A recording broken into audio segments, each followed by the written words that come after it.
50 years, over 50 million albums worldwide. What an incredible career and body of work for Judas Priest, but not all past tense. Invisible Shield, the album, the tour.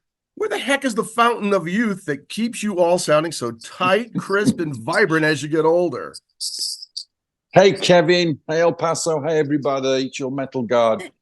Dude, all those numbers, they're amazing, aren't they? But I tell you what's cool about it. It makes you think, it gives everything perspective. And what I think about when you say those beautiful words is it's glorious. It's a blessing. We're still here. We're still making metal. We're still thriving. We're still alive. We're still keeping the faith, defending the faith. Everything that you love about this band, going all the way back to 1974 with Rock-A-Roller, which turns 50 this year, all the way to Invincible Shield in 2024. Everything that you love about this band is absolutely on fire with the music of Invincible Shield. We're blessed, we're honored, we're thrilled, and we're great that the Priest is back yet again. Well, Rob, was there anything world scope or personal experience that inspired the lyrical content of Invisible Shield? It's a little bit of everything. We've gone maybe a little bit more personal with some of the messages on this record. Hey, listen, Panic Attack is all about some of the darker elements that exist on the World Wide Web. You know, the damage and the danger that can be brought from that particular experience. And we've wrapped that up in a very strong, potent message that is distinctively Priest. But there's one angle that we wanted to kind of delve into, and I love talking about the Panic Attack is the opening track. The final cut on the record is a song called Giants in the Sky, and it's a beautifully made, poignant kind of expression. Not quite a ballad, but it has that kind of deep texture that takes you to a place where we talk about the greats that still live in the sky through rock and roll radio. You know, you guys at KLAQ, you just keep pushing the airwaves of people like Ronnie James Dio and Hendrix and Lemmy and all of the other greats that are no longer with us on planet Earth but are up in the sky. You know, really shining down with us and making us feel so great with their wonderful music. So we cut across a lot of territory with the messages. The lyrics of Invincible Shield really touch on a lot of human issue, and I'd like to feel that our fans again will embrace that, and we'll take you to some very special places once more. When you talk about the theme behind Giants in the Sky, I'd met you a few times backstage in the 80s, but the first time I got to spend any time with you was in 1993 in San Antonio, Texas, when I was working for KISS, and you told the story of legendary DJ, the late Joe Anthony, being one of the first to ever play Judas Priest on American radio, and then off air. We started talking about a whole bunch of the DJs who gave Priest that first exposure. Rob, what struck me was your sincerity. It's definitely been a lot of contributions. Looking back, now that Priest has become such an iconic band, it seems like a no-brainer to play your music. But back then, how did you even attack the challenge of trying to get attention? Well, you did what a lot of bands did then, and a lot of bands still have to do now in improving your metal, which is to get on the road. Those first trips the Priest took to America in the early 70s, we were relentless. We went every single place you could possibly go to, every club, every bar, every venue you could think of, wherever we could plug in the amps and, you know, pick up the guitars, get on the mic. We poured our metal message that we brought over from England throughout the entire nation. And so even now, you know, Priest from Boston to Seattle down to San Diego through El Paso, all the way over to Miami and everywhere in between, everybody wants to hear some Priest. Everybody wants to get that jolt of Priest heavy metal. So there was that, but right from those early experiences of my trips to America, I understood the incredible importance of building a friendship and a relationship with radio, because radio has kept rock and roll alive consistently from the beginning of time. The first things that were played on the radio was music. It was people talking and music, you know, and that's the role that radio has played in every musician's life. And you better not forget that without radio, you really wouldn't get to the places that you were aiming for. And I've also felt that the importance of radio is in keeping the connection between your fans in particular. So when Kevin's on a KLAQ in El Paso and talking about Priest, I might be anywhere else in the world, but we're alive with you at that moment because you're talking about the band and you're hearing the band's music.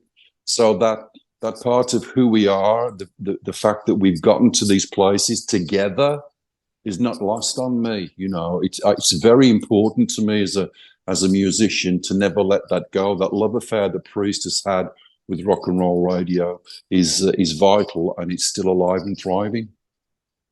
Crown of Horns, when KLAQ added the song when it first came out, I was surprised how many veteran radio industry people were like, "Oh my God, I can't believe you guys are going right out on Priest like that. That's great. That's great." I'm thinking, why is it so hard to say, here's a new song from Judas Priest that not only is, well, it's Judas Priest, but also the fact that you have kind of recaptured some of the sound that went back to the mid-late 80s that had that extra melodic touch. Was this by design to be a little less screamy and a little more emotional?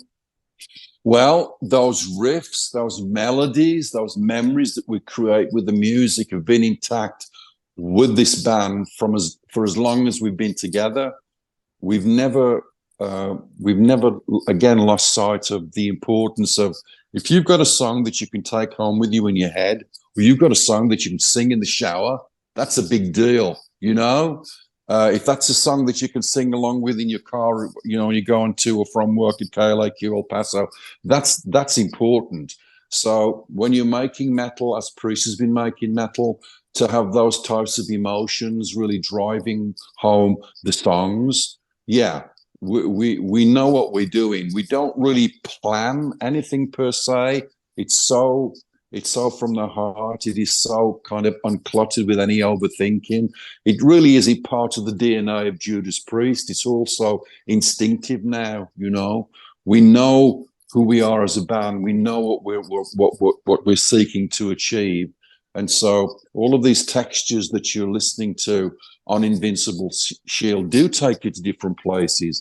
You might feel as, oh, there's a reference that makes me think of something the Priest did in 80-something, or here's an idea that kind of takes me back to Painkiller or whatever. And that's natural, you know, because the embodiment, the recipe of Judas Priest has a lot of ingredients that have been with us since day one. So we're just serving them to you in a especially different way that's unique and has its own legs in the quality and the quantity of the work on Invincible Shield. With the body of work you've got, Rob, it's so extensive. How do you even decide to play what you're going to play on tour when you go on stage? I mean, that's a lot to choose from. Oh man, you have to put on the boxing gloves, you know, with each other, because everybody in this band loves every song that Priest has ever done, and we'd be on stage for like 2 weeks non-stop if we played everything that we wanted to. But here's the deal: when Priest goes out on stage now, it's an event. You're seeing some guys that made and played this music from its origin, from its roots. You know, we are there from the beginning. Priest is probably the longest reigning metal band, global metal band that's still going out and doing this kind of work, and we cherish it and we love it and we treasure it, and we can't wait to do that. But when you try and think, how are we going to make that work with songs? You know, we have 19 studio albums to look at and listen to. Wow, where do you put the list together? Well, listen, you know, when we come back to El Paso, as I'm sure we will, and when we come back to any place in Texas, like I'm sure we will, if you don't play Breaking the Law, the fans are going to start breaking the law. You know? If we don't go living after midnight together, then the party's not quite the party. So you have to be aware of the certain context of material of songs that are important for our bands and ourselves to communicate with again. So there's a lot of that that goes into the thinking of the set list. We try and take you through as much as we can that you love about Priest and give you a night to remember. You know, Priest comes out every 2 or 3 years. We want to keep that metal flame alive. We want to take you into a place of great memories. You know, when you're playing Living After Midnight, you're in the back seat of your truck with your girlfriend or your boyfriend or whomever, you know, or you're in a bar or you're jamming in a tribute band. So many memories are attached to music. And again, that's not lost on us. So we want to take you through all of those different experiences. And then, as important, probably more important, as Priest goes out with Invincible Shield, hey, this is my band, and look at the great stuff they're still doing now. This is fresh, hot, new metal from Judas Priest with Invincible Shield. Your Rob Halford Legacy IG account is an absolute delight. Now, when did your heart turn you into the most famous heavy metal cat dad in all the world? You know, I think cats are a perfect choice because they're fiercely independent. You know, I love that kind of thing where you think you own your cat, but your cat owns you. My great friend Blasco, the bass player, he's also a cat mad guy. And then you've got all these different Instagram accounts that reference cats as a great place to go and look at and listen to and have fun with.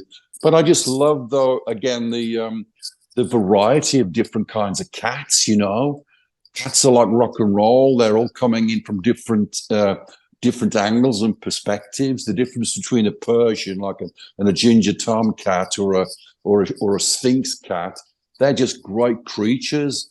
But I think that more than anything, I just love the independence. I just love the independence that a cat will show constantly when you have them, and they're beautiful creatures. To have any animal in your life as a person, to have a relationship with an animal is a beautiful blessing. You know, some people, cats become their kids, dogs become your kids, and that's how it should be because they're a family member. So there's all that, and then there's all the other great things that are connected to that world. I'm a big supporter of the late Price is Right, Bob Barker, Spade and Neutered. I'm a big believer in that. I've hooked up with Kitten Rescue in Los Angeles. The ladies there do a wonderful job doing the great work that they do. If you go to Kitten Rescue LA on the Instagram, there's a great opportunity to see the good work that they do. And anybody that really looks after animals should be acknowledged, you know. So there's my thing with cats. I love them. I don't have one at the moment. My last cat passed away from one of those horrible things that cats get.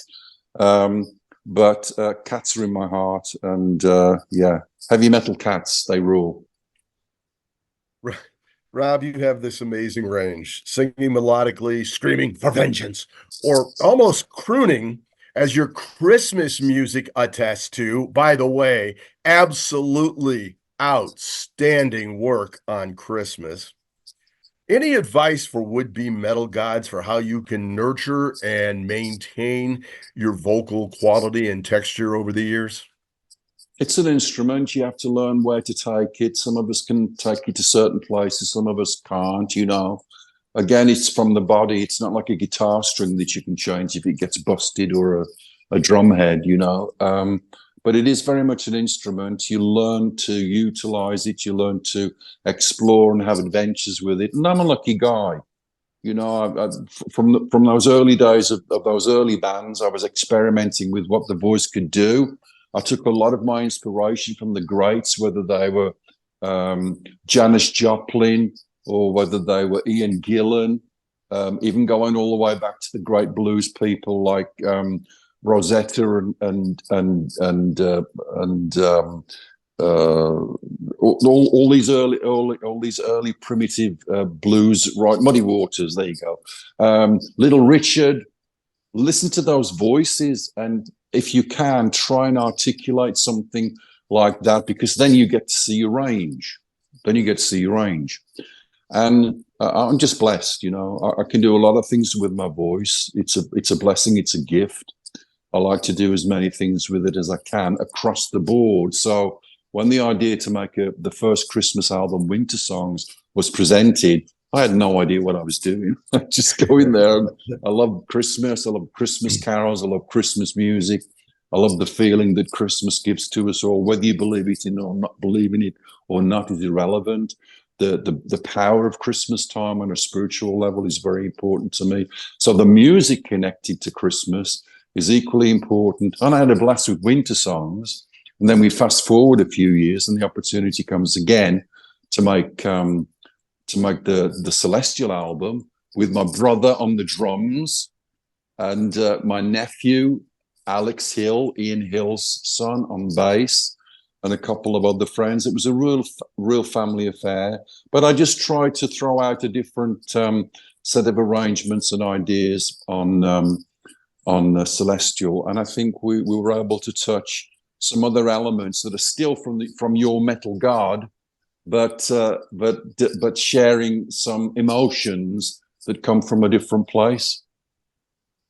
Well, one thing I could say with all honesty is when you think of rock and roll and Christmas, Trans-Siberian Orchestra is always the first thing that pops in people's head, maybe Gary Hoey, but it's amazing. The more people who discover your Christmas works. KLAQ does a rockin' Christmas Eve and a rockin' Christmas morning every year. We do 4 hours of nothing but fun, the silly stuff, Cheech and Chong, you name it, the TSO, and we play a lot of your Christmas songs because they are just so incredible. So with that, I say thank you for adding to the quality of the Rockin' Christmas lexicon, Rob Halford.